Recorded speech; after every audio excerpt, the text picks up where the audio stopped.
So problem set number 3 is basically a review of what we've covered in chapters 1 through 3. So actually you should have done problems like this already in the past, but it's good to review. The more practice, the better. So with this first one, let's solve for x right here.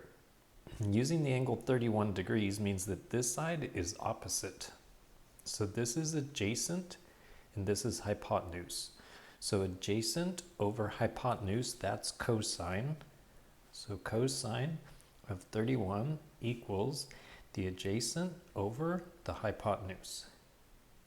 Then all I need to do is multiply both sides by this 12 and use a calculator. So make sure that the calculator is in degrees. So yes, it's in degrees. 12 cosine of 31 degrees. So x is equal to a 10.286.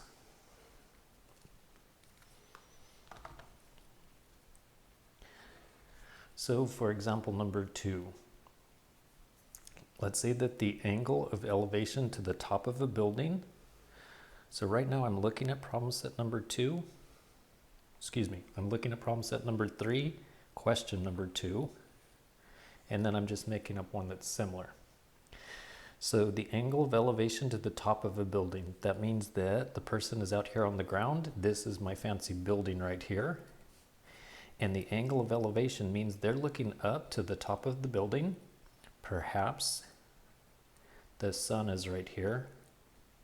That's a weird looking sun. Anyway. And the angle of elevation is 42 degrees. Now for one thing, we need to assume that the building is standing upright, so that's a 90-degree angle. And let's say that they are standing 57 feet away from the building. Then, how tall is the building? Well, using this 42, this is opposite and this is adjacent. That means we're going to use tangent. Tangent of 42 degrees equals the opposite over the adjacent, and then multiply both sides by 57. And after that, use a calculator. So 57 tangent of 42 degrees means that the building is 51.323 feet tall. So that would be about a 5-story building. Each story is about 10 feet. All right, then for number 3, find all solutions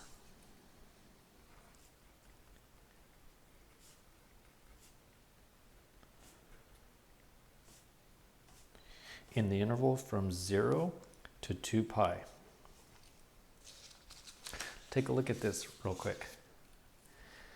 So Microsoft Word, for some reason, will change this to a p instead of a pi.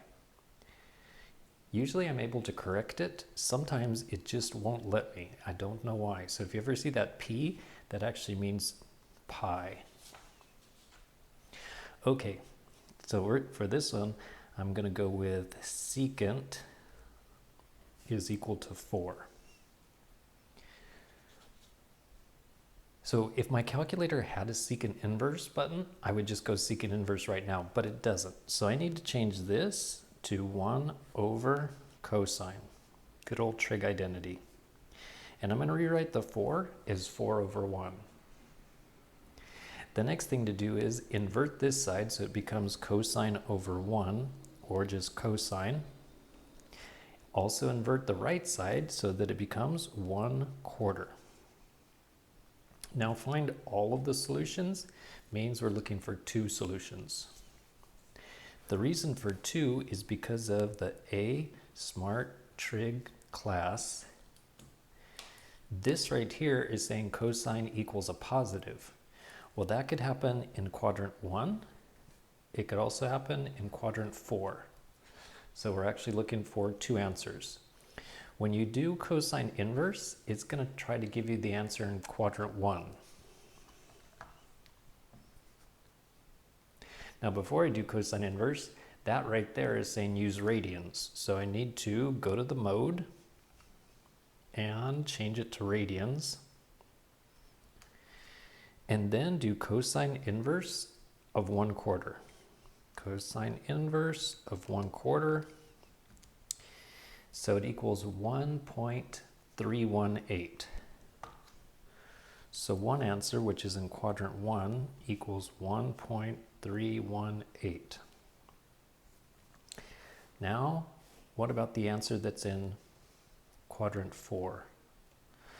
So if you start at the x-axis and go all the way around until you get right here, well, all the way around a circle would be 2 pi. So that means that this part right here is going to be 2 pi minus the reference angle 1.318. 2 pi minus 1.318. There's the second answer. Theta equals 4.965. And then just box up my answers and it's done. Now on to page 2. Verify a trig identity.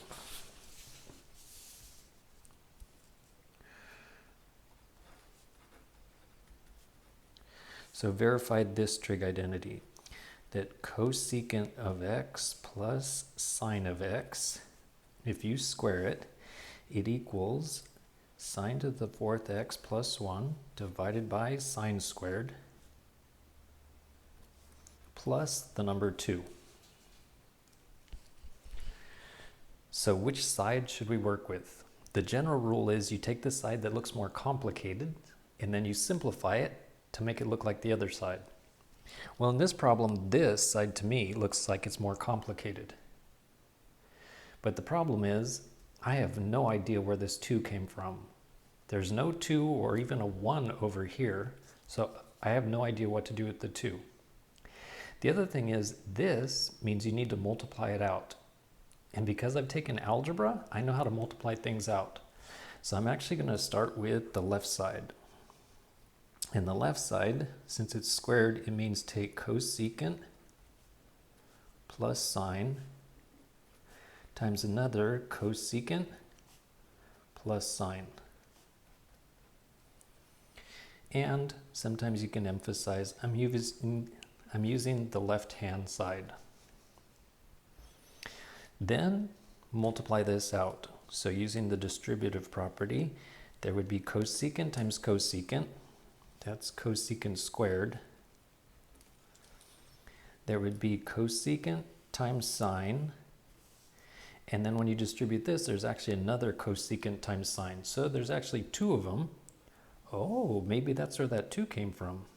There's 2 of them that have cosecant times sine.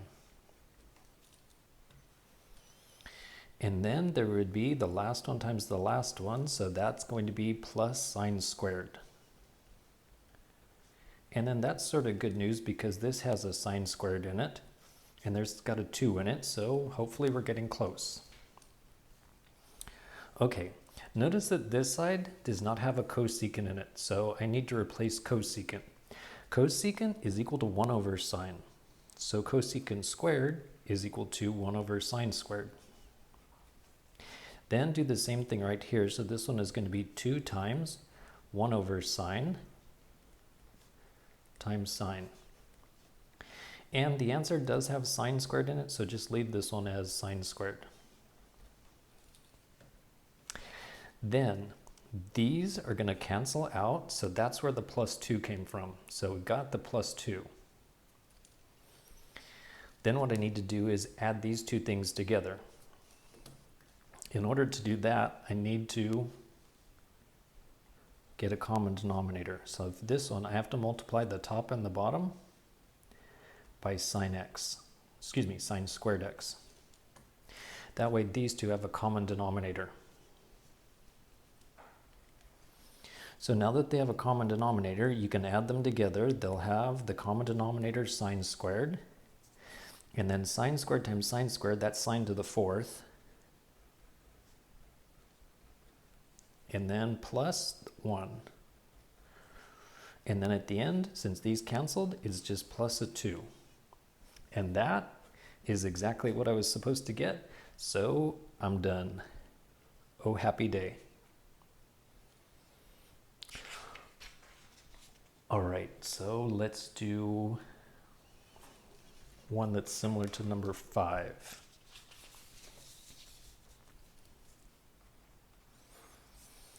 So here's another building.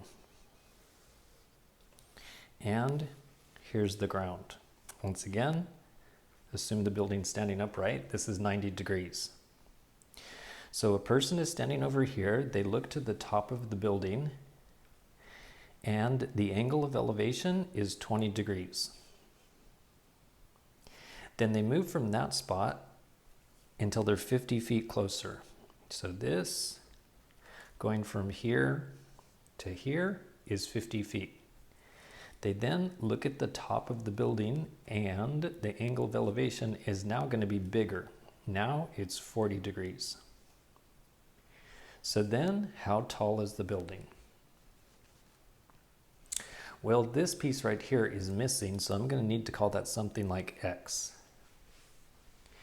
And then what I need to do is use two triangles. First of all, use this triangle.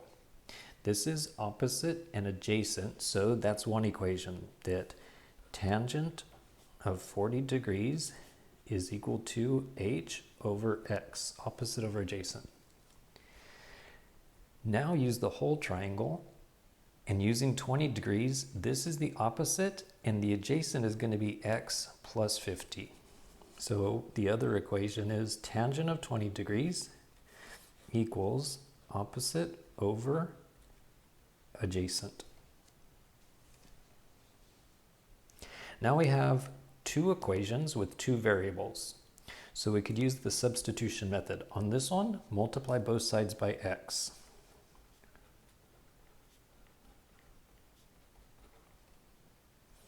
On this one, multiply both sides by x plus 50.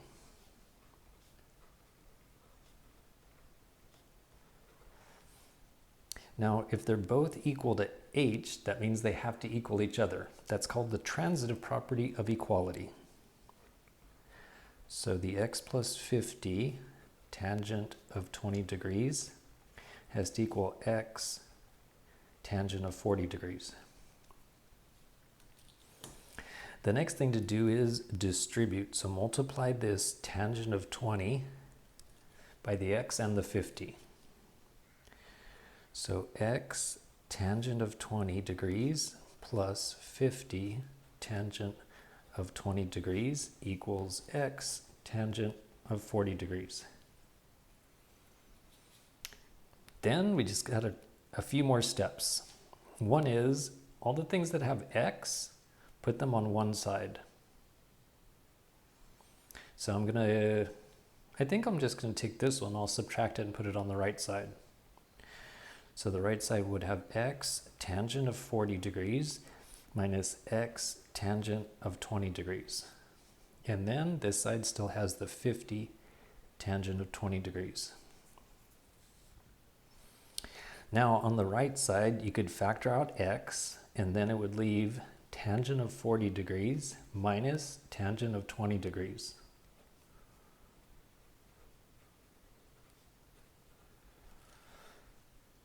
And now, looks like I need another piece of paper. And now to solve for this x, divide both sides by tangent of 40 degrees minus tangent of 20 degrees. And this 50 tangent of 20 degrees just sits there patiently waiting. Okay, it's ready for the calculator.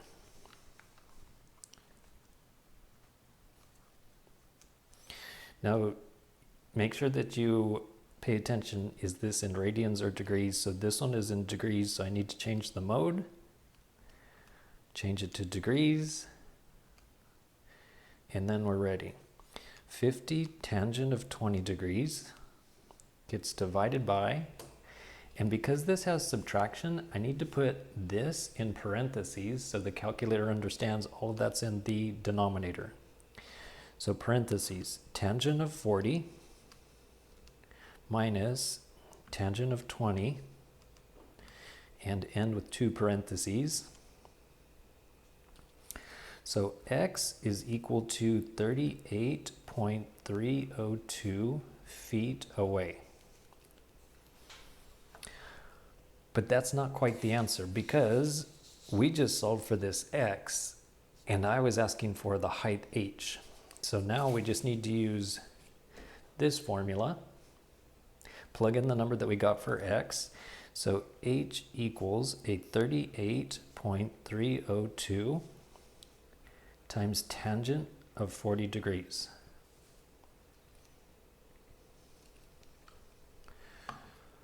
So right now, if I just hit times, then it's going to take that number and plug it in for the last answer. Then I don't have to type it. Saves me a lot of time. So finally, I'm done. The building is 32.139 feet tall, which means that it's about a 3-story building. All right, so that's it for help on problem set number 3. Please let me know if you have any questions.